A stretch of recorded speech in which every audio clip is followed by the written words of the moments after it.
Disclaimer up front and in the beginning, this is not an atheist rant because I'm not an atheist. But what I have stated for a very, very long time, the person that you are saying is God in here is not God, is not the creator of the universe. One of the things that they like to say in church, God is good all the time. He's the same. In the beginning, he's the same as he is now today. He's never changed.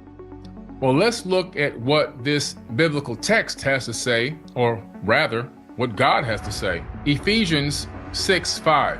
Slaves, obey your earthly masters with respect and fear and with sincerity of heart, just as you would obey Christ.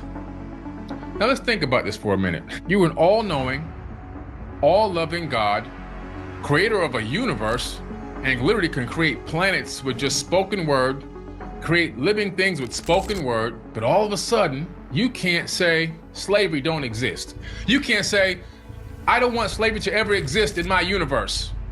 I cast it out of my universe. The thought will never appear in anyone's mind. You can't do that? So what does it mean?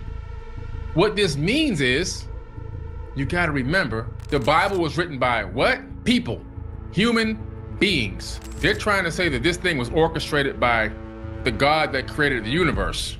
No, it's much deeper and darker than that. Now, the last time I checked, fear and love don't really go together. They just don't go together. My hypothesis is that most people become religious, in this particular case, Christianity, because they want to protect their asses. They don't want to burn in this quote unquote lake of fire.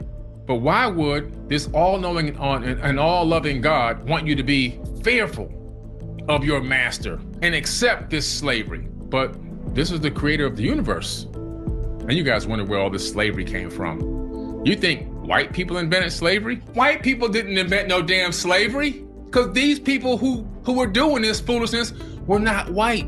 Romans 6:16. Don't you know that when you offer yourselves to someone as obedient slaves, you are slaves of the one you obey? Whether you are slaves to sin, which leads to death, or to obedience, which leads to righteousness. They just love slaves in this book, don't they? And they want you to be damn obedient. You better be obedient. 1 Corinthians 7:22. And remember, if you were a slave when the Lord called you, you are now free in the Lord. Oh, how nice of you.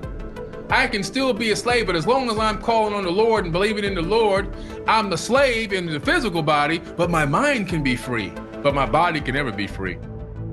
And if you were free when the Lord called you, you are now a slave of Christ. Oh, why thank you. I can now be a slave of Christ as well. Come on. This is complete foolishness. If you think this is the creator of the universe doing this, if you really truly in your heart believe that sincerely, then you've been fooled to the highest level.